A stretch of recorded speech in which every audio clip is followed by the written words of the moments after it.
ఏం చేసినా చెల్లుబాటు అవుతుందని. మొన్నటి వరకు నరేంద్ర మోడీ కానీ ఇంకోరి గురించి మాట్లాడాలంటే ఆలోచించేవాళ్ళు, విశ్వగురు అని ఇదేదని.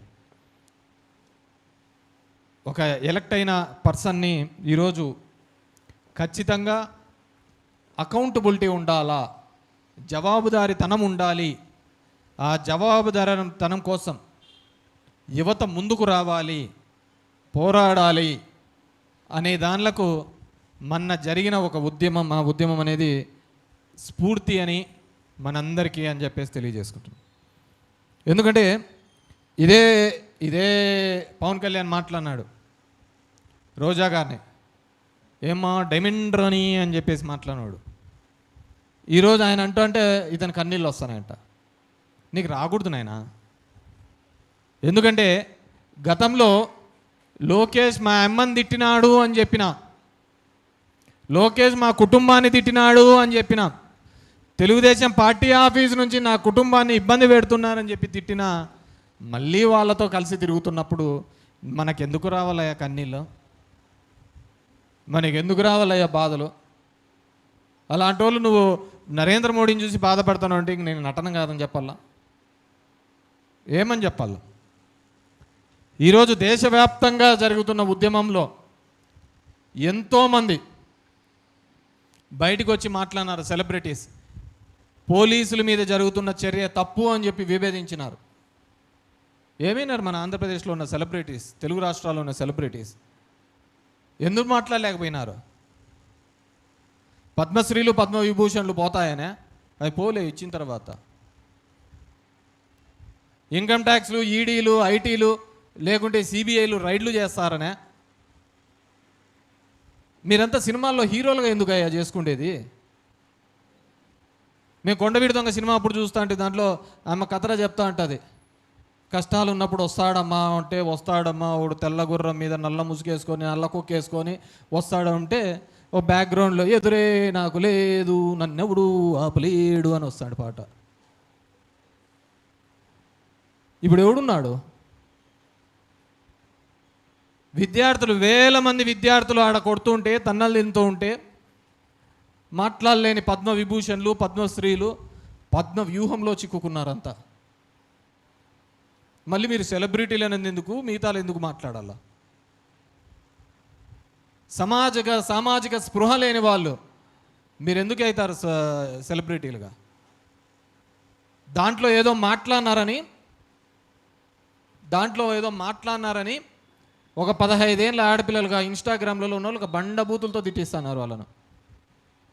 మన రాష్ట్రంలో కూడా అది అలవాటే, ఎవరు మాట్లాడతారో వాళ్ళను బండబూతులు తిట్టడం అలవాటు. దీనికి పార్టీ ఆఫీసులు నెట్వర్క్ నడిపించేసి కూడా దానిల మీద బాధలు రాలే,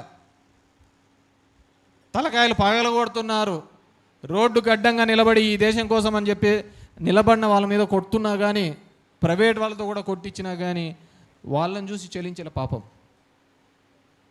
మోడీ గారిని చూసి చెల్లించే, మోడీ గారు అతనికేం ఇది కాదు, క్షమించినానని చెప్పినది మిమ్మల్ని. మీరు నా మీద ఎన్ని పనికిమాల మాటలు మాట్లాడినా కానీ మిమ్మల్ని క్షమించినానయ్యా అని చెప్పి. దానికి చంద్రబాబు నాయుడు గారు కూడా గతంలో నేను అమరావతి దోచుకున్నా కానీ మీరు చూసినట్టుకున్నారు కాబట్టి అందరూ ఆయనకు సపోర్ట్గా ఉండండి అని లేచి క్లాప్స్ కొట్టండి అని ఆయన కూడా చెప్పడం జరిగింది నిన్న మీటింగ్లో. ఎవడు ఓపెన్ చేసినారు, ఎవరు స్టార్ట్ చేసినారు, ఏంది చేసినారు? కాబట్టి వీటన్నిటి మీద కూడా ఈరోజు దేశవ్యాప్తంగా కూడా జరుగుతున్న చర్చ. నేను ఇప్పుడే చూస్తాను, బీహార్లో బై ఎలక్షన్ జరుగుతుంది. మొన్న కొత్తగా అయిన బీజేపీ ప్రెసిడెంట్ ఎమ్మెల్యే నుంచి రిజైన్ చేసి బీజేపీ ప్రెసిడెంట్ అయినాడు, నబీన్. ఈరోజు రిజల్ట్స్ 5వ రౌండ్లో 6వ రౌండ్లో అయిపోతే ప్రశాంత్ కిషోర్ చేతిలో వెనకంజలో ఉన్నాడు.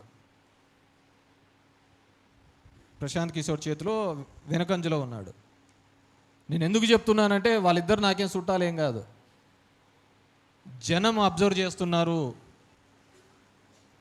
మనం ఏం చేసినా చెల్లుబాటు అవుతుంది, మనం ఏం నెరేటివ్ బిల్డప్ చేసినా దాన్ని చూసి ఆమోదిస్తారు అనే కాలాలు పోయినాయి. గతంలో అయితే వచ్చే ఒక మీడియాలో ఉంటే ఒకటే పేపర్ ఉంటాండే, ఈనాడు జ్యోతి, దాంట్లో ఏదొస్తే అదే శాసనం, అదే తీసుకొని వచ్చి కొట్లాడిన సందర్భాలున్నాయి చంద్రబాబు నాయుడు గారు అసెంబ్లీలో. ఈరోజు కాలం మారింది, కాలానుగుణంగా యువత మారినారు, యువతలో చైతన్యవంతమైంది, తరం మారింది, తరానికి తగ్గట్టుగానే యువత కూడా మారుతూ వస్తుంది. ఖచ్చితంగా మీరు చేసిన అన్యాయాలకు, అక్రమాలకు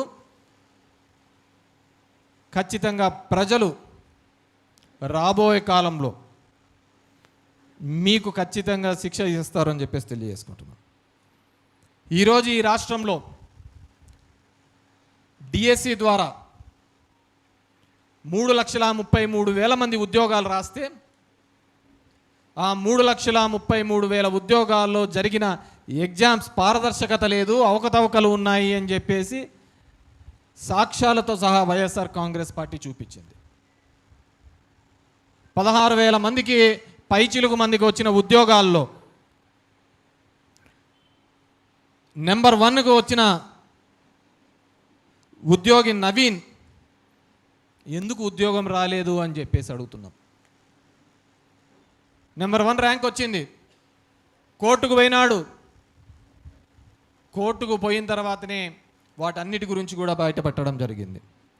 ఎందుకు డిఎస్సి కన్వీనర్గా ఉన్న అతన్ని అవుట్సోర్సింగ్కి కంప్లీట్గా అప్పచెప్పినారు డిఎస్సిదని. నేను మా ఎంఈఓ ఆఫీస్లో అడిగిన, ఎవరెవరు ఎగ్జామ్ రాసినారో మా ధర్మవరం నియోజకవర్గం లిస్ట్ ఏమన్నా ఉందా అని. బెబ్బే అన్నారు. లేదు సార్ అన్నారు. నేను అమ్మఒడి లిస్ట్ అడిగినా, అయ్యా ఈలే, ఎవరికెంత లెక్కబడిందో చెప్పండి అయ్యా అని.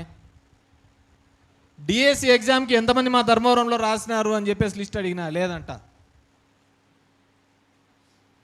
నవీన్ అనే పిల్లోనికి సోషల్ స్టడీస్ కృష్ణా జిల్లా టాపరు, టీజీటీ తెలుగు పరీక్షలో జోన్ 2లో 6వ ర్యాంక్. ఎందుకంటే దాంట్లో పేపర్ ఆ పిల్లోడు కోర్టుకు పోయినాడు, మెరిట్ లిస్టు కానీ ఇవన్నీ కూడా ఆన్లైన్లో తీసి పడేసినారు.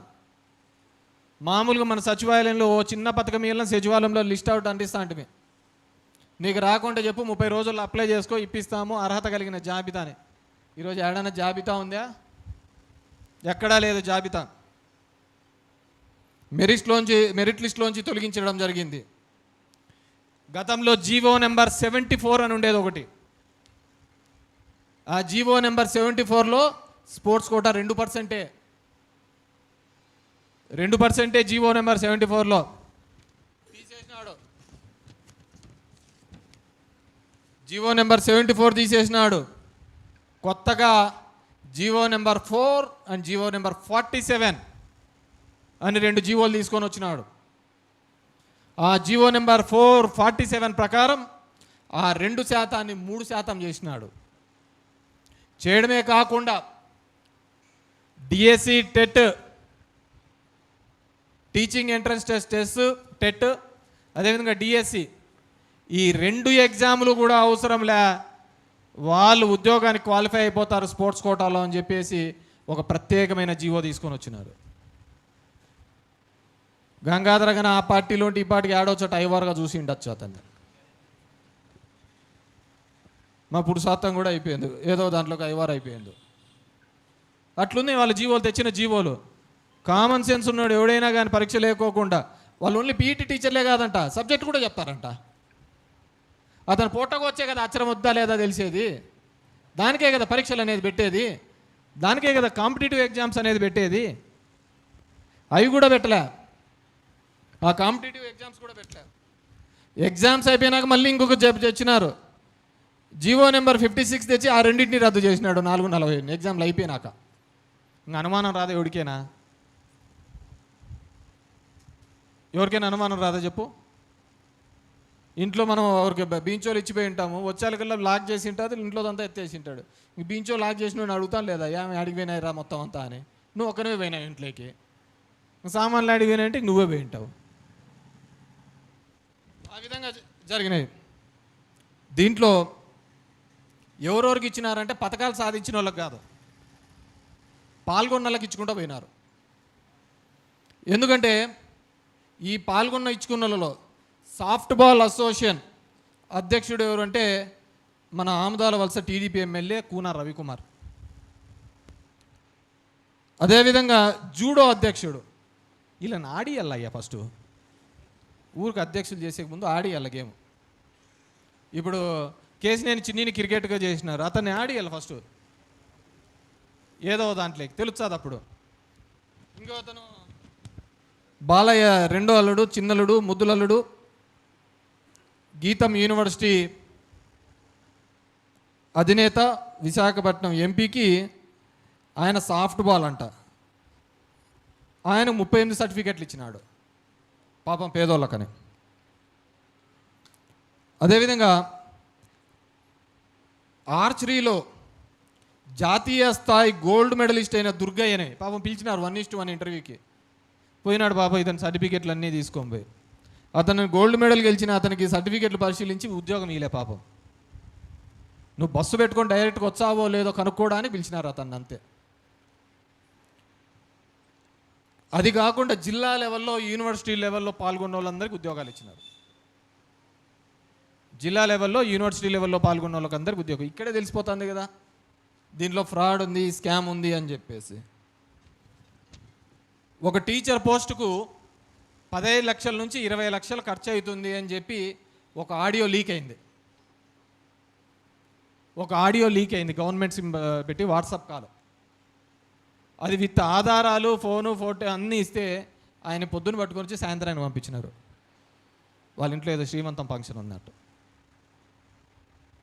అదే మనం ఒకటి చేయకపోయినా కానీ ఎత్తి లోపలేస్తున్నారు. అట్లుంది ఇలా పరిస్థితి. దీన్ని అందరూ ఏంటంటే మన గౌరవ ఎడ్యుకేషన్ మినిస్టరు లోకేష్ బాబు గారి కనుసన్నల్లో ఇదంతా జరిగింది. సకల శాఖ మంత్రి ఏది చూడు యాడ్ ఇచ్చినారనుకో పేపర్లో, ఆ మంత్రి కనపడ్డు ఎవడో, ఇండస్ట్రియల్ మినిస్టర్ ఎవడో కనపడ్డు. అన్నిటికీ లోకేష్, చంద్రబాబు, పవన్ అంటే డిప్యూటీ సీఎం అనుకోవచ్చు. ఈయనకేం సంబంధము? అన్ని దానిలో ఇతనే ఉంటాడు, సకల శాఖ మంత్రి ప్రోటోకాల్లో. మిగతా మంత్రులకి ఎవరికి ఉండవు హెలికాప్టర్లు, అంతా ఆయనకి వాళ్ళ నాయనకి ముగ్గురికే హెలికాప్టర్లు. ప్రోటోకాల్ ప్రకారం డిప్యూటీ సీఎం కూడా ఉండదు మామూలుగా, కానీ ఇస్తున్నారు. ఎందుకంటే మన తరపున మన కష్టం ఎప్పుడు వచ్చినా అతను ఆదుకుంటా అంటాడు కాబట్టి. ఆ విధంగా లోకేష్ బాబు కనుసన్నల్లో ఇదంతా జరిగింది. పేరెంట్స్ టీచర్ మీటింగ్ ఇంత పెద్ద యాడ్ అయ్యా. నేను చిన్నప్పటి నుంచి ఉంటా అంటే పేరెంట్స్ టీచర్ మీటింగ్, మీరు కూడా ఉంటుంది. పేరెంట్స్ టీచర్ మీటింగ్ అంటే ఏంలే, మనం ఎట్లుంటుందో మన పర్ఫార్మెన్స్, మనం ఎట్లా అల్లరి చేస్తూ ఉంటామో మనది ఏందో కథ చూపించడానికి పీటీఎంలో టీచర్లు నైవాళ్ళని రమ్మంటారు. మన పేరెంట్స్ లేదంటే మన గార్డియన్ వచ్చాడు, నీ కొడుకుడు ఇంత ప్రబుద్ధుడయ్యా, ఇట్లా చదువుతున్నాడు, బాగా చదువుతున్నాడు అంటే వాళ్ళు అడుగుతారు ఫుడ్ ఎట్లుంది, ఇట్లెట్లుంది నేను అడుగుతాను. అది కూడా వీళ్ళే కొత్తగా కనిపెట్టినట్టు పేపర్ యాడ్లో ఎక్కడ ఉండదు. ఈ దరిద్రం ఏందో కానీ ఈ పేపర్ లీకులు నేను 10th ఉన్నప్పటి నుంచి స్టార్ట్ అయింది. చంద్రబాబు ఉన్నప్పుడు ముఖ్యమంత్రి, అప్పుడు ముఖ్యమంత్రి పాపం గౌరవనీయులు చంద్రబాబు నాయుడు గారు ముఖ్యమంత్రి ఆధ్వర్యంలో పేపర్ లీకులన్నీ మేము 10th క్లాస్ నుంచి జరుగుతున్నాయి అన్నమాట. నేను ఇంటర్మీడియట్లో ఉన్నప్పుడు పేపర్ లీకులే, ఫస్ట్ ఇయర్లో పేపర్ లీకులే, సెకండ్ ఇయర్లో పేపర్ లీకులే, అన్ని పేపర్ లీకులే. అంత దరిద్రంగా ఈ శాఖ నిర్వహిస్తున్నారు. ఈరోజు మేము అడిగేది, నీకు సంబంధం లేదు, తాడేపల్లికి 200 అడుగుల్లో ఉండి తొడగొడతాను, ఇటువైపు 200 వచ్చే అటువైపు 200 అడుగులు వేస్తే డీజీపీ ఆఫీస్ వస్తుంది. లేదంటే నువ్వు మీ నాయనకి చెప్పి క్యాబినెట్లో దీన్ని సిబిఐ ఎంక్వైరీ చేయి పాప నాకేం సంబంధం లేదు పాప, ఇదంతా వైఎస్ఆర్ కాంగ్రెస్ పార్టీ చేస్తుంది పాప, కాబట్టి మీరు దీన్ని సిబిఐ ఎంక్వైరీకి వేస్తే సరిపోతుంది అని చెప్పేసి సరిపోతుంది. నువ్వు క్లీన్ చిట్ అవుతావు కదా.